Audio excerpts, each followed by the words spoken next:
Okay, here what is the problem? I will tell you.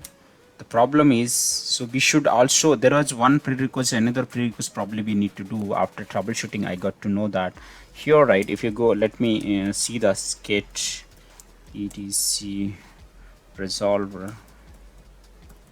Okay, and resolve config file, right? So here if you see this, right, this the naming server was, it should be on 100. The our DNS server I mentioned is the first one is 1.1.2 and second is 102, but our GPT is it's 100, right? The DC server is 100. If you see this IP, so that was wrongly added in the second, so that's what it unable to discover. So I made it 100 and make sure that your search domain also cloud gpt .com. Now let's do the relm command to discover. Let's see, now we are able to discover our domain, right? So in that case, able to discover means we can join also. So let's join this to our active directory. This is the command you can here, and you, if you want, like here it is asking administrator password. In your organization, in your production environment, you need to provide an hyphen user, so you can, I mean, that user can be specific. So let me do this as it's testing environment. Okay, okay, now it has been joined to the domain because we didn't get any error. So how do you know that whether we will be able to we joined to the domain or not? Okay, so for that I will tell you. So in that case, so I want to discover, like let's create some ID here in my AD. So I will discover those IDs, whether those IDs are able to reflect or not there, right? So go to the users, or let me create some OU new organizational unit. Okay, I will create something called Linux. Okay, OU, and in this Linux, let me create one user, test one. Okay, test one. I will give the password.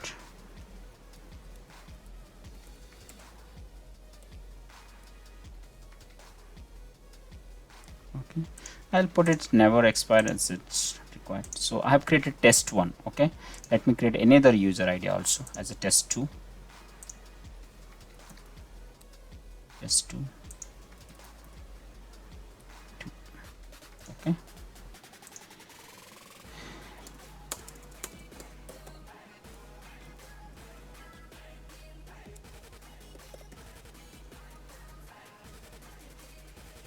this has been created. I have created two user here, test one, and also I will create another group here as a Linux group underscore group. Okay, I have created here, and I will put this test user into the Linux group. Okay, test two user I'm putting as a Linux group, test two. Okay, now let's see whether it is able to discover or not. I'm going here, let's ID test one.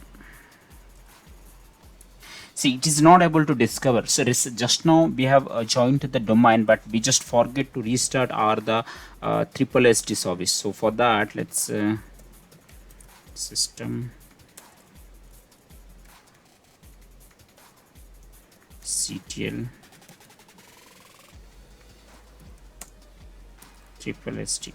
Okay, it has been restarted. Now let's discover. No, still it is not.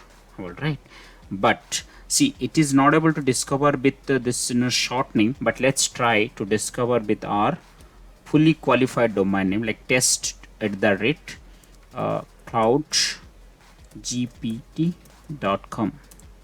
See, now be able to discover actually. Okay, test one, it is part of the domain user group, but see, test one is not part of the new group at which we created, but test two is that, right? So let's see if that is also discovered. If I give the fully qualified domain name, see, it's telling, right, Linux group, it is part of the, so it is able to discover. Now I don't want to log in or discover with fully qualified domain name. So what I needs to do for that?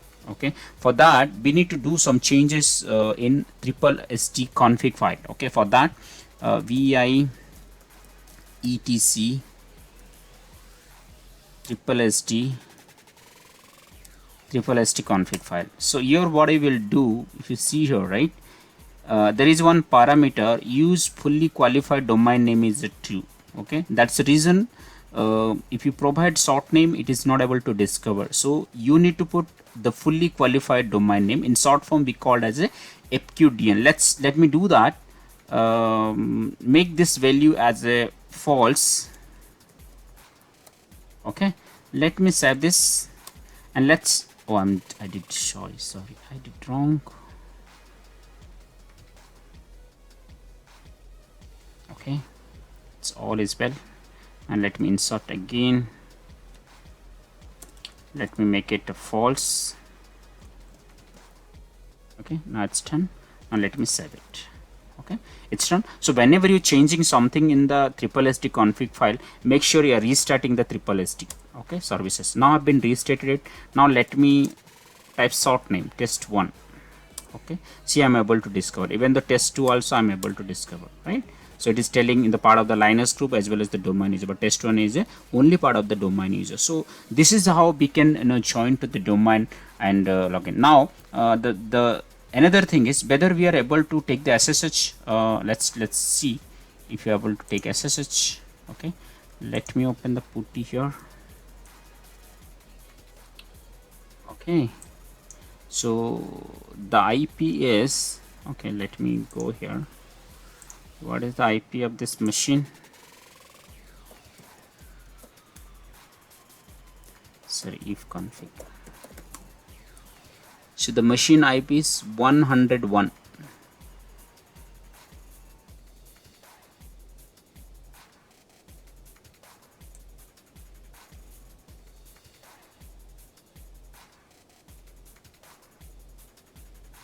Okay, 136. This one, and this is okay.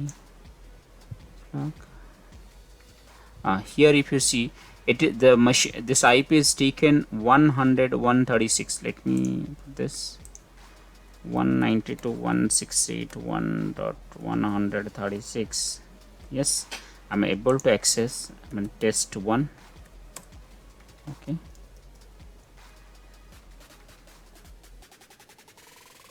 see, I'm able to log in as well. Okay, let's try with test2 also. I mean whether I'm able to SSH node. Okay, duplicate session, let's do it test2.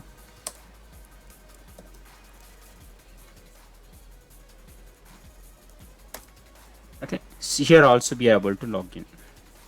Okay, so this is how we can SSH and log in. Now if you want to restrict something, right, if you want to test1 should be take the SS, but test2 should not be take the SS. For that there are something we need to do which we can do that. So for that there are different ways are there, like in Linux machine SS triple SD configuration file we do some modification here, and then we can do that, or also we can manage from our AD side as well. Okay, so that also we can do that. Let me show you how we can do that. So if you see this, our computer is here right now. Okay, that is server 1. This is the Linux machine which we joined, right? If you see this, let me type the host name here.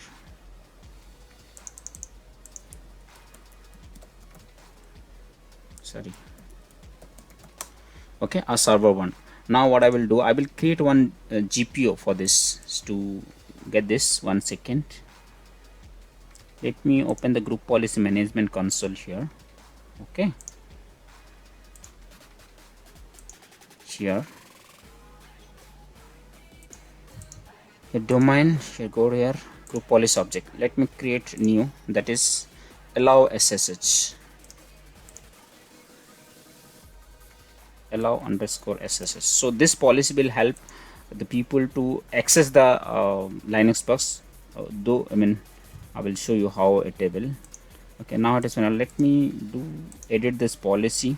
For that, you should go to the policy, Windows setting. You need to come to the security setting.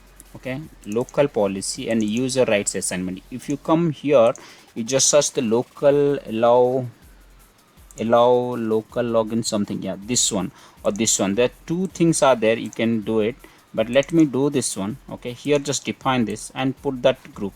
So I have created one group, right? If you remember, I created this group in the Linux. I've created Linux group, right? So let me add that here.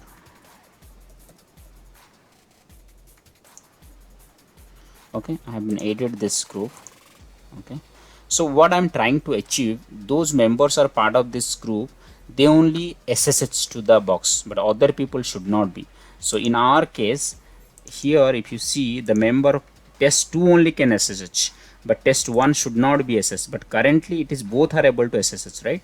So let's do how it is happen. Okay, so now I will move this computer. The computer is here, right? So I will move this computer to a Linux. Simple drag and drop, or you can right click and move also. That option you will see. If you right click also here, it is move option there, it will show you. But here simple I drag and drop. Now I will, whatever the policy I have created here, let me close this console or the policy, and I will apply this. Okay, before close, let me apply the policy as well here.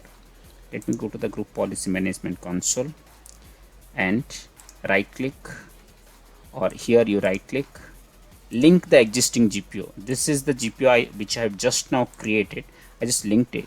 Okay, if you go here, what are settings I did, right? You can see also here, like I allowed log on through terminal service. That is, this group has been added. So this group, whoever the part of this group only can access, but other people not access. But in some time back, if you see, test1 also able to access and test2 also able to access, right? But now let's try whether, as per this test1 should not be accessed. Let me take the duplicate session. I will log in as a test1. Okay, test1.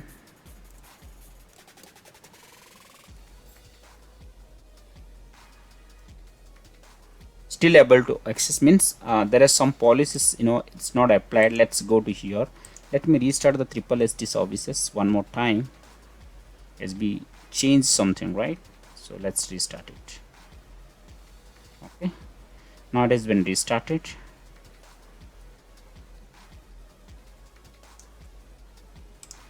Now test1 should not be login. Okay, test1.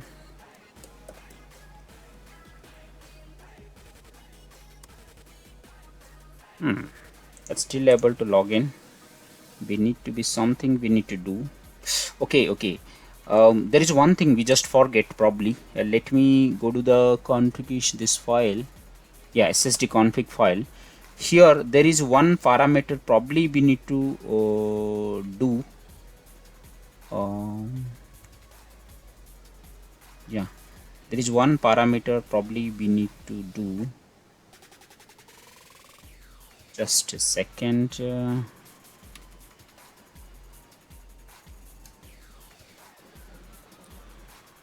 Okay, here let me insert it, and access provider ID is here, right? So I will put any other parameter here, enter. I copy this, probably this may help you. Okay, it's a duplicate. 1 second, let me delete this one. So this parameter is required because this parameter will help you to enforcing out the GPU control, right? So this has to be added, so or else it will not recognize the GPU. Let escape it and save it. So now it is done. Let's restart the services. Now let's try to access test1. Duplicate session, test1. Okay, see, now it is not able to access, but let me access through the duplicate session test2. Test2 should log in.